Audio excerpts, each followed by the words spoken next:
ሰላም ለእናንተ ይሁን። አንድ ያታሳልፉት።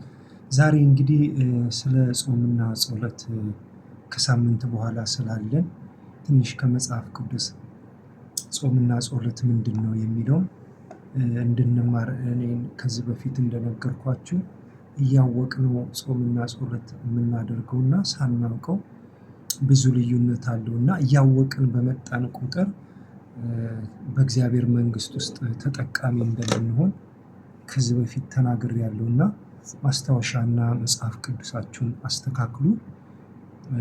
ትንሽ እንጸልይ። ቅዱስና የተፈራህ አምላክ እግዚአብሔር የቃልህን ገበታ በመካከላችን እንድትገልጥልን እለምንሃለሁ። እግዚአብሔር ሆይ ባሪያህ ደግሞ እንደሚገባ ቃልህን እንድናገር የሰጠኸኝን ማስተላለፍ እንድችል እርዳኝ። እግዚአብሔር ቃሉ በውስጣችን ፍሬ እንዲያፈራ በኢየሱስ ስም እለምንሃለሁ።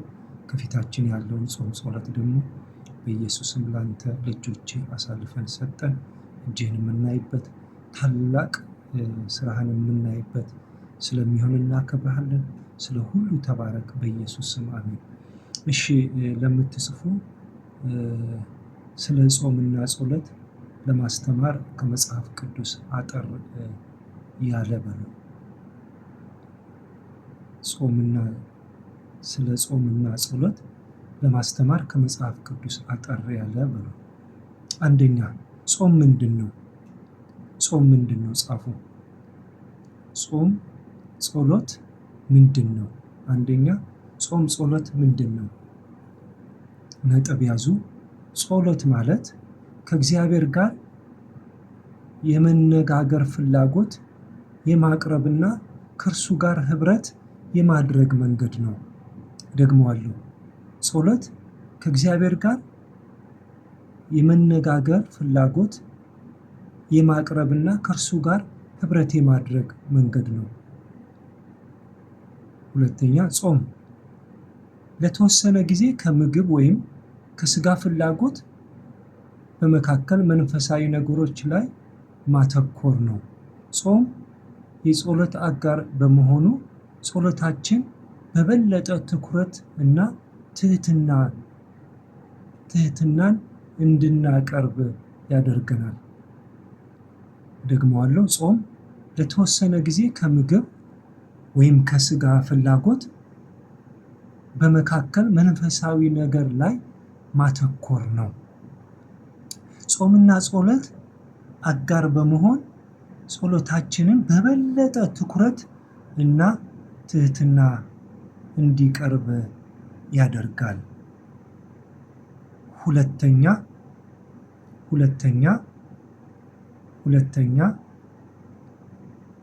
መጽሐፍ ቅዱሳዊ መሰረቶች በሉ። መጽሐፍ ቅዱሳዊ መሰረቶች በሉ። ሁለተኛ መጽሐፍ ቅዱሳዊ መሰረቶች። አንደኛ፣ የጾምና የጸሎት ኃይል። የጾምና የጸሎት ኃይል ማቴዎስ ወንጌል 17:21 እኔ ያነባዋለሁ፣ እናንተ ጻፉ። ማቴዎስ ወንጌል 17:21። ስለዚህ ታሪክ ትንሽ ልንገራችሁ። ኢየሱስ ክርስቶስ ሰይጣን እንዲያወጡ ሁለት አድርጎ በላካቸው ጊዜ ነውና ሌሎቹ ሲወጡ አንደኛው ግን እምቢ ብሏቸው የጠየቁበት ነውና ኢየሱስ ደግሞ እምነታቸውን ለመፈተን ነበር ያን ያደረገውና በኋላ ላይ እምነታችሁ ወዴት አለ ሲላቸው ታዩ ነበርና እንደዚህ ይላል ማቴዎስ ወንጌል 17:21 ላይ ማለት ነው። ማቴዎስ ወንጌል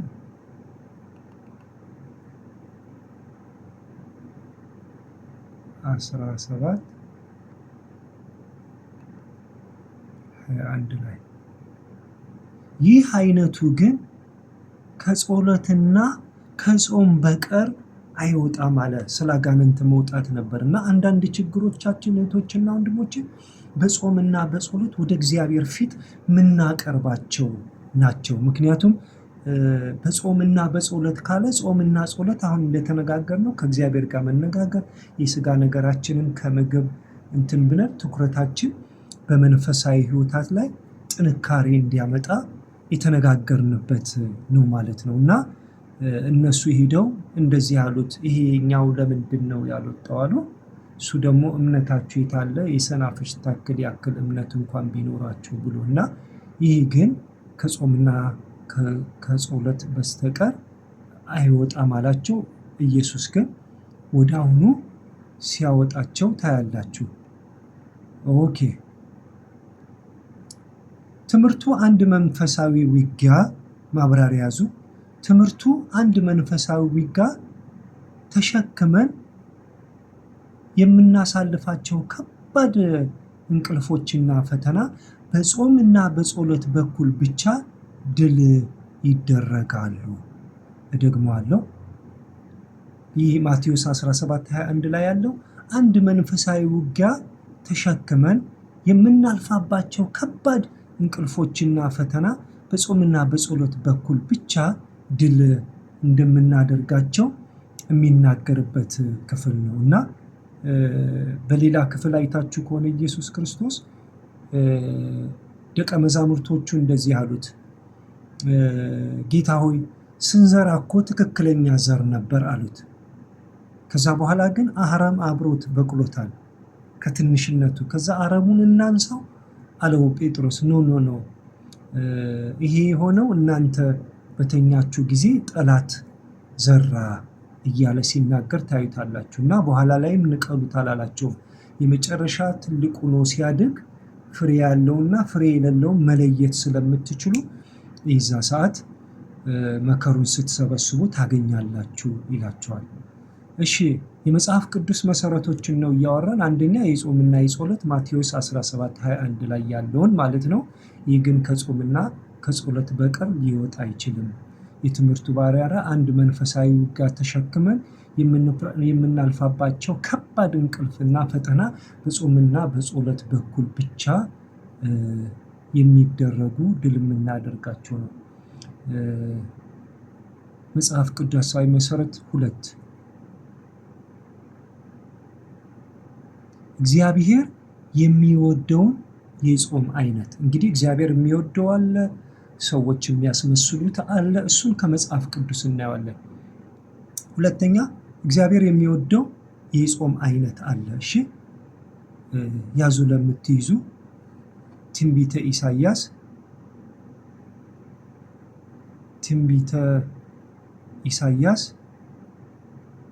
58 ከ6 እስከ 7 ትንቢተ ኢሳይያስ 56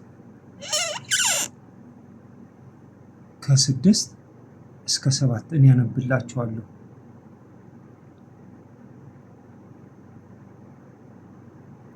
እኔስ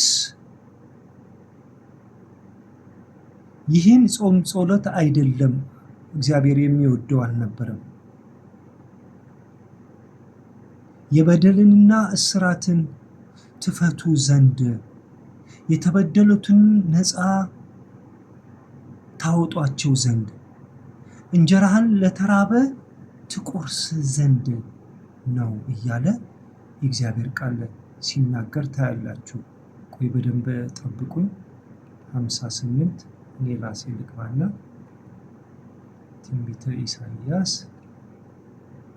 58 ትንቢተ ኢሳይያስ 58 ሙሉን እንዳነብላችሁ ፈልጌ ነው፣ ታገሱ። ትንቢተ ኢሳይያስ 58 ኦኬ አግኝቼዋለሁ። እግዚአብሔር ይባርካችሁ። ከ6 ጀምሮ እንደዚህ ይላል። እግዚአብሔር ነው የተናገራቸው። እነሱ ጾም ጸሎት ያዝን ምናምን ብለው በጣም እንትን ብለው ነበረና እንደዚህ ይላል። እኔስ የመረጥኩት ጾም ይህ አይደለም? ጥያቄ ምልክት። ይህ አይደለም የበደልን እስራት ትፈቱ ዘንድ የቀንበርንስ ጠፍር ትለቁ ዘንድ የተገፉትን አርነት ትሰዱ ዘንድ ቀንበሩንስ ሁሉ ትሰብሩ ዘንድ አይደለምን ይላቸዋል። እንጀራ ለተራበ ትቆርስ ዘንድ ስደተኛዎቹን ድሆቹን ወደ ቤት ታገባ ዘንድ የተራቆቱንም ብታይ ታለብስ ዘንድ ከስጋም ዘመድህ እንድትሸሸግ አይደለም እያለ ይነግራቸዋል። እነሱ ጾም ጸሎት አደረግን ብለው የስጋን ነገር ነበር። እንዳውም በሌላ ስታዩ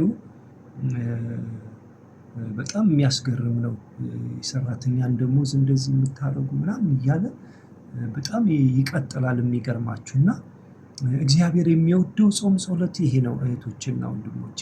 እኛ የምንወደው ሳይሆን እሱ ይቅር ካላል ይቅር እንድንላቸው የያዝንባቸውን እንድንፈታ ወንጌል ላይ እንደሚናገር የያዛችሁ ይያዝባቸዋል በሰማይ በእኛ ውስጥ ስላስቀመጠው እኛ ስንይዝ እነሱ ይያዝባቸዋል፣ እኛ ስንለቅ ደግሞ የኛ እንደሚለቅ ስለተናገረ ካሁኑ ይህን ትምህርት የምነግራችሁ ይቅር ያላላችሁ ይቅር እያላችሁ እሺ የያዛችሁ እየፈታችሁ እንድትመጡ ነው ማለት ነው። መጽሐፍ ቅዱሳዊ መሰረቶችን ነው። አንደኛ የጾምና የጸሎት ኃይልን ማቴዎስ 17:21፣ ሁለተኛ እግዚአብሔር የሚወደው የጾም አይነት አለ ተባብለናል። አሁን ያነበብኩላችሁ ኢሳይያስ 58 ከ6 እስከ 7 ማለት ነው። ሶስተኛ አምላካችን እና አፈጻጸማችን አመለካከታችንና አፈጻጸማችን የጾም ጸሎታችን አመለካከታችንና አፈጻጸም የሚባል ነገር አለ። ማቴዎስ 6:16 ለምትይዙ ማቴዎስ 6 ከ16 እስከ 18 ከ16 እስከ 18 እኔ አወጣዋለሁ። ማቴዎስ 6 ከ16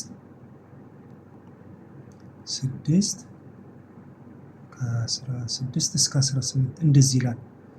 ስትጦሙ እንግዲህ ኢየሱስ የተናገረው ነው። ስትጦሙ እንደ ግብዞች አትጠውልጉ። ይሄ የጾምና የጸሎት ፕሪንሲፕል ነው። ባወቅን ጊዜ በመጠንቀቅ ምን በለማለት ስለምንቀርብ ይሄ ለቅዱሳን ለኔና ለእናንተ የተሰጠ ነገር ነው። ስትጦሙ እንደ ግብዞች አትጠውልጉ። ለሰዎች እንደ ጦመኛ ልትታዩ ፊታችሁን ያጠፋሉና እውነት እላችኋለሁ ዋጋችሁን ተቀብላችኋል እያለ ስለዚህኛው ስለ ግብዝነት ያወራል። የኔና የናንተ ደግሞ 18 አንተ ግን ስትጾም እኔና እናንተ ክርስቲያን በስውር ላለው አባትህ እንጂ እንደ ጦመኛ ለሰዎች እንዳትታይ ራስህን ተቀባ፣ ፊትህንም ታጠብ፣ በስውር የሚያይ አባትህ በግልጥ ይከፍልሃልና። ክብር ለታረደው በግ ይሁን። ኢየሱስ ነው ይህን ያስተማረን። ክብር ለሱ ይሁን። ከኔ ተማሩ ተብሎ እንደተጻፈ ከሱ ነው የምንማረው እህቶችና ወንድሞቼ። ይሄ የጸሎታችንና የጾም ፕሪንሲፕል ነው። ሳናቅ ብንጾም ምንም ትርጉም ስለሌለው ነው እህቶችና ወንድሞቼ በትምህርት የተደገፈ ያደረኩት። እሺ በጣም ተባረኩ። ትምህርቱን ደግሞ አሁን ለማብራራት ማቴዎስ 6:16-18 ያነበብኩላችሁ ጾም ለሰው ለማሳየት ወይም ለማመላከት ሳይሆን በእግዚአብሔር ፊት በሚደረግ ትህትና እና ቅንነት መከናወን አለበት። በእግዚአብሔር ልባችንን ስለሚያይ ዝቅ ብለን በቅንነት ጎንበስ ብለን በራችንን ዘግተን። የሚገርማችሁ እኔ በቲክቶክ ጾም ጸሎት አድርጌም አላውቅም። መደበቅ አለብን። ስንደበቅ ያኛው አደባባይ ስለሆነ ስንደበቅ ጥሩ ነው እና አውቄ ነው የሚቀጥለው ሳምንት እግዚአብሔር ከፈቀደ ቲክቶኩንም አልቀርብም። አንድ ሳምንት አብረን እናሳልፍና ከምሽግ ስንወጣ ናዝሬቱ ኢየሱስ በሕይወታችን፣ በክርስትና ሕይወታችን፣ በምድር ሕይወታችን፣ በአስተሳሰባችን፣ በልባችን፣ በአእምሯችን መታደስ ይለውጠናል አምናለሁ። እግዚአብሔር የተባረከ ይሁን። አራተኛ የኢየሱስ ክርስቶስ አርነት አለው። ጾም ጸሎት የኢየሱስ ክርስቶስ አርነት አለው ለምትይዙ ማቴዎስ 4:1 እስከ 2 ማቴዎስ 4:1 እስከ 2 እኔ ያነብላችኋለሁ። ማቴዎስ 4:1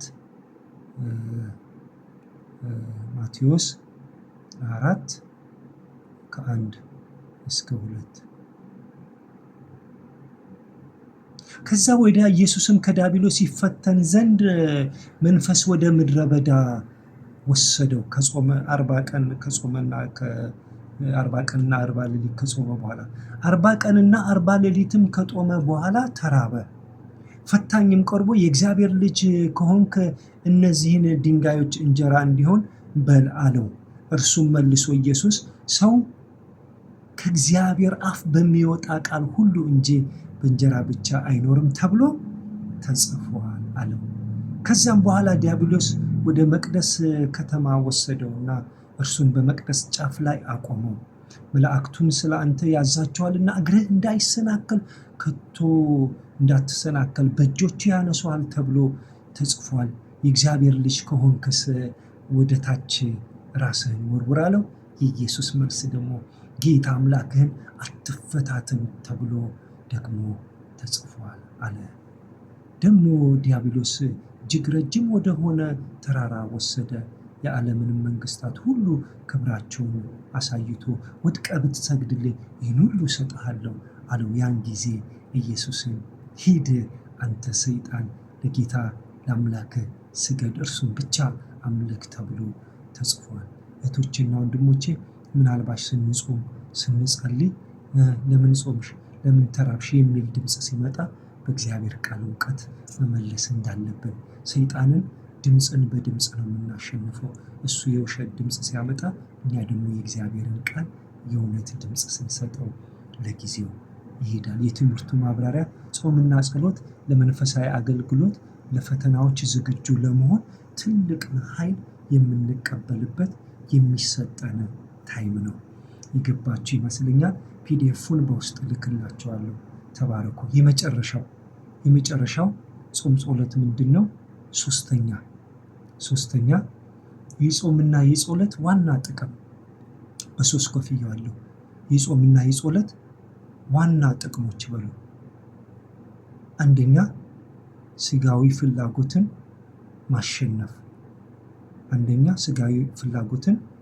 ማሸነፍ።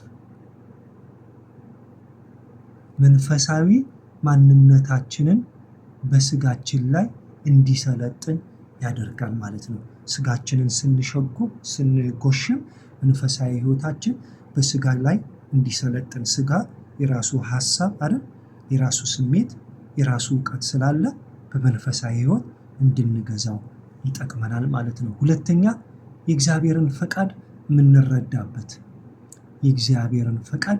የምንረዳበት አእምሯችን ከመንፈሳዊ ነገር ጋር ስለሚገናኝ የእግዚአብሔርን ድምፅ ለመስማት ያመቻችልናል። ጾም ጸሎት የእግዚአብሔርን ድምፅ፣ እግዚአብሔር የሚፈልገውን በህይወታችን እንድናደርግ ይረዳናል። የመጨረሻ ሶስተኛ የልብ መበርታትና ነፃነትን እናገኛለን።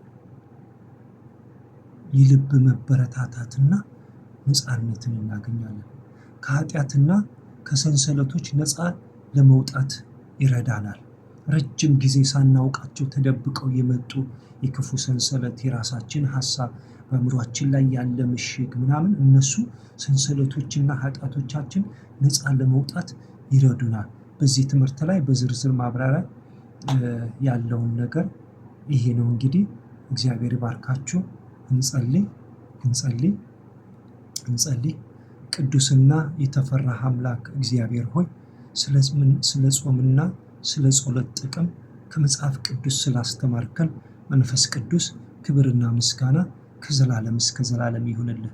እግዚአብሔር የሚቀጥለውን ሳምንት አንተ የምትገኝበት፣ ጉባኤው ቀውጢ የሚሆንበት፣ በመካከላችን የምንነካበት፣ አእምሯችን ልባችን የሚለወጥበት፣ እግዚአብሔር ሰንሰለቶቻችን የሚበጣጠሱበት፣ የይቅርታ ፍሬ የምናፈራበት፣ ልባችን ከልብ ጋር የሚገናኝበት፣ ሀሳብ ከሀሳብ ጋር የሚገናኝበት ጊዜ እንዲሆን በኢየሱስ ስም እለምንሃለሁ። በዛ ሰዓት እግዚአብሔር ኃይለኛ ታላቅ ኃይል እንዲመጣ እግዚአብሔር ወደ እኔ ጩ ተብሎ እንደተጻፈ ኤርምያስ ላይ አንተ የማታውቀው ኃይለኛ እና ታላቅ ነገር አደርጋለሁ ተብሎ እንደተጻፈ እርሱን የምታደርግበት ጊዜ ስለሚሆን አመሰግንሃለሁ። ባሪያህን ስለረዳ ተመስገን። ስለ ሁሉ አከብርሃለሁ። በኢየሱስ ክርስቶስ ስም አሜን። ተባረኩ። እግዚአብሔር ይባርካችሁ። እንግዲህ ወደ ዩቲዩብ አደርገዋለሁ።